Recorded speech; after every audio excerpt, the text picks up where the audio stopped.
дээ. Тэгэхээр одоо ведийн одоо хамгийн гоё юм нь энэ байхгүй юу? За тэр А карма гэдэг. А карма гэдэг нь веди одоо нэг хамгийн эцсийн одоо агуулга нь энд байдаг байхгүй юу? За бид нар эхлээд одоо аюурведийн дагуу ингээ сайхан эрүүл амьдраад өвчнөө амжилтлаад ингээ сайхан амьдраа тий. Тэгээд одоо зурхаа ухааны дагуу ингээ бас зөв зүйтэй амьдраа тий. Эвнэцтэй бостойгоо эвнэцтэй амьдраад эцсийн үрдэнд яах вэ ингээ сайхан ингээ зовлонгоо бах амьдрчаад эцсийн үнд энэ ертөнцид бид нар амьдрах ёсгүй маа гэж байгаа байхгүй юу? Бид тийг сургадаг байхгүй. Бид нар ягаад тэгэхээр энэ ертөнц чи өөрөө зовлонгийн орон гэж. Зовлонгийн орон гэж одоо ведийн ном судрууд тайлбарласан байдаг юм шүү дээ. Энэ зовлонгийн орон. Тийм учраас ингэдсэн шүү дээ. Энэ бид нар ингээд гахаа нохоо ургамал амьтад янз бүрийн хэлбэрийг аваад төрж байгаа хүний амьдрал дээр энэ циклийг зогсоох ёстой гэдсэн. Тэгсэн.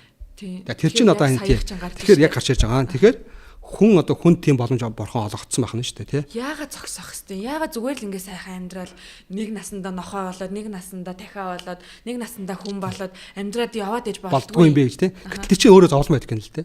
Зовлон. Тэр байтгаар биш. Тэр байтгаар биш тий. Тэр байтгаар хамгийн жаргаж байгаа хүн биш тий. Яг үндэ яг хөндөгийн яг тэр одоо бурханлаг нүдээр харах юм бол зовлон гэж байгаа байхгүй. Зовлон гэж байгаа байхгүй. Яагаад тэгэхээр тэр чинь нөгөө нэг ухтын зууланд орчиод гэж байгаа. Ягаад тэгэхээр хизээ нэг цаг тэр чинь үхнэ. Яг одоо тэр одоо амаа томоо ангайцсан мангасын ам дотор оршиж байгаа гэж байгаа байхгүй. Тэр бол одоо хамгийн урт настай байдаг юм уу? Хамгийн эд баялагтай, хамгийн эрүүл чирэг хүн байсан ч гэсэн үнэн чанартай зовлонгийн иргэд. Нөгөө сайхан авч жаргалтай амьдралаа орхиод үхэх нь хизээж орш магад. Хамгийн аюултай мөн үү?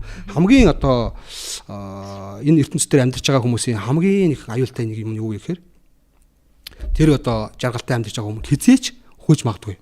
Магадгүй. Хүн тэгвэл ингэж болж байгаа ч яа за яг хөө тэгээ үхтгэл юм байж угаасаа хорвоогийн зам үхэл дахиад төрөөл дахиад үхэл дахиад төрөөл ах юм чи наа чи юун зовлон байд ингэж хэлж болно шүү дээ. Яагаад энийг зовлон гэж хэлж байгаа? Тэгэхээр одоо ингэж байгаа байхгүй юу? Одоо нэгэд төрөөд л ингээл нөгөө үүлийнхаа үрээр ингээл өвдөөл одоо ведэд ингэж байгаа. Төрөх мөн үү? Өвдөх, өтлөх үхэх гэсэн дөрвөн үндсэн зовлон байдаг. За. Жанма карма жарав ятки гэж. Одоо тэгээд өвдөх, өтлөх, үхэх. За. Өвдөх, өтлөх, үхэх бол зовлон. Ойлгомжтой. Төрөх нь ягаад зовлон болчихвоо? За төрөх гэдэг маань одоо маш бүр хамгийн илүү зовлон гэж байгаа юм л да. Ягаад тэр одоо хүнээр жишээдтэй те. Хүн ингээд ихийн хөвлөд ингээд үүсэн бүрдэж бий боллоо тийм үү? Үүс бүрдэж бий болоод ингээд 9 сар 10 сар болдог штэ те. Тэгээд 5 сартаагаас хумсарт авардаг гэж те. Ихийн хөвлөд хумсарт. Тэнгүүт маш зовлонтой нөхцөлийг мэдэрдэг гэж байгаа. Хумсар оронгуудаа. Хин хөвлөд. Ямар зовлон мэдэрдэг вэ? Одоо нөгөө одоо манай ведийн Ширмат Боготом гэдэг судар номдор байдаг. Юу гэж байдаг вэ гэхээр хин хөвлөд ингээд хүн хумсарт ороод ингээд орчноо мэдрээд эхлэнгүүтээ маш зовлонтой орчин мэдэрдэг. За. Маш одоо халуун. Хөдөлж болохгүй тий. Тэгээ хөдөлж хаашаач хөдөлж болохгүй. Толгоон доошоо уруугаа харцсан тий. Тэгээд амьсгал агааргүй. Тэгээд тал талаас нь тэр хотоодны тэр гиз доторын тэр бактери ингээд тэр шавж хорхоонууд хазчихэд гэж байгаа байхгүй. Баян ингээ хазчихэд гэнэ л дээ. Тэгээд тийм амьсгал орчингүй маш хүнд нөхцөл ингээд оршдог. Тэгээ одоо нэг хэцүүхэн ээжтэй байх юм бол нөгөө ээж нь янз бүрийн хоол унд нариг дарсан тий. Тэгээд ингээд оршиж явахдаа яадаг вэ гэхээр тэр одоо маш их зовлонтой нөхцөл ингээд оршоод ирэхээр яадаг гэхээр юу яадаг гэнэ л дээ. Нөгөө тэр амьд маань амьд байдгал маань урд амьдралаа санд гэнэ. Хүн одоо ингээд их маш ингээд одоо хэцүү нөхцөлд оршихоор ухамсар нь ухаан их маш гэрэлтдэг гинэ. Ухамсар нь их тод болдог гэж байгаа. Тэнгүүт урдныхаа 100 амьдралыг тодоор санд гэж байгаа. 100 амьдрал ингээд өөрт нь бүр ингээд дураад орж ирдэг юм л дээ. Нөгөө ихийн хөвлөд ялангуяа тэр хүний төрөл авч байгаа ихийн хөвлөд байгаа сүнсэн шүү дээ, тий. Тэнгүүт тэр урд амьдралын 100 амьдрал нь ингээд ухамсарт нь орж ирдэг гэж байгаа. Тэнгүүт нөгөө 100 амьдрал ингээд бодогдсон юу бодогддог гэхээр би ингэж туулсан байна, тий. Одоо тэгээд ихийн хөвлөд орж ирлээ. Одоо би ингээд ихийн хөвлийгсээ гарддаг юм бол ахиж л би энэ аймаар зовлонтой орон зайд, тий. Энэ одоо ихийн хөвлийг чинь аюултай юм зовлонтой нөхцөлд орохгүй шүү гэж боддог гинэ. Тэгээд тэр зовлонгүй шүү дээ ингээд зөөрлөхтэй. Энэ дэлхийн ертөнцийн дээр хамгийн ихээр зовж байгаа хүн байна тийм үү? Хамгийн ихээр зовж байгаа хүнээс 100 дахин илүү 100 мянга дахин илүү зовдөг гэж байгаа юм. Тэр зовлон ихийн хөвлөд байгаа сүнсний зовлон биш. Тэр хөөхт одоо өр хөвөрлийн зовлон биш дээ тий. Тэр дэлхийд дээр амьдарч байгаа хүний хамгийн их зовж байгаа хүний тэр зовлонгоос 100 мянга дахин илүү зовд хэцүү байдаг гэж. Тэгэхээр тийм хэцүү байдаг учраас хумсар нь тэгж тод гэрэлтэж 100 амьдралаа дурсан санчдаг. Тэнгүүд амлалт өгдөг юм л дээ. За би гарангуутаа тийм үү. Гараад би одоо ахаад энэ одоо энэ ихийн хөвлөд ормооргүй байна. орохгүй гэж бурхан тангаралдаг гэж боддог гэж байгаа юм. Тэгээд яг уу төрлөө. Төрөөд нөгөө ертөнцийн худал уурмгийн нэр ингээд нөгөө чинь бухчаа авангууд мартчихдаг гэж.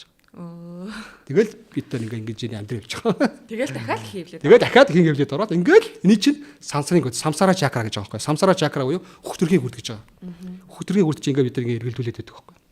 Тэгээд энийг одоо тэр бурхны тэр мая гэж худал уурмгийн нэр гэж байгаа. Худал уурмгийн нэрийг биднийг одоо энэ ертөнцид барьж идэг. Тэгээд дээрэс нөгөө бидний карма үйл үүртэй. Үйл үүр чинь тэгээд ч унагаад. Тэгээд нөгөө бид ч одоо би юм ба би чи энэ сайхан амьдарч ийшүү гэсэн худал уурмаг төсөөл хөтлөгдөөд ингээд энэ ертөнцтэй бид ингээд дахин олон мянган амьдралаа, олон зуун амьдралаа янз бүрийн бие яваад л. Олон янзын бие яваад л. Тэр олон янзын бие авах маань түрүүн хэлсэнчлэн те одоо жишээгээр татах юм бол олон янзын тэр бие авахыг бол одоо хүний одоо нөгөө мөнгөтэй зүйрлж болж байгаа байхгүй. Тэр одоо сайн ажил хийгээд те сайн цалин авсан бол сайн гоё хувцас авч чадна шүү дээ тий.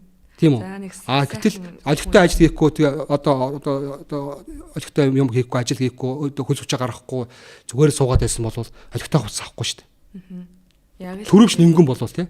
Олигтой хувцас авахгүй цоронхоо нойрхоо хувцастай л байж шүү дээ. Тэр шиг яг л тэр шиг буян сайн хийсэн бол тэгэл сайн хувцас авах нь сайн төрлийг авах нь сайн биеийг авах нь шүү дээ. Гэхдээ хамгийн гол нь шүү дээ тий. Сайн биеийг аваад зогсож болохгүй байх нэ. Сайн амьдралыг сайн гэр бүл төрөөд зогсож болохгүй байх нэ тийм үү. Энэ циклийг таслан зогсоох ёстой шүү гэдэг утга учир энэ одоо мессеж Ведэд хамгийн сүүлд нь яаж идэг. Тэгээд тэр одоо таслан зогсоох одоо боломж процесс нь дамжиж явагддаг. Түрүүний асуусан карма гэдэг үйлээр дамжиж явагддаг. Карма гэж үйл төр асуусан шүү дээ. Үр дагуулдаггүй. Үлийн үр өөртөө дагуулдаг. Бүх үйлдэлүүд өөртөө үр дагуулдаг шүү дээ. Тэгвэл өөртөө дагуулдаг үйл хийснээр бид нар ертөнцид амьдрахгүй энэ ертөнцөөс сулран ангиж ярих нэ.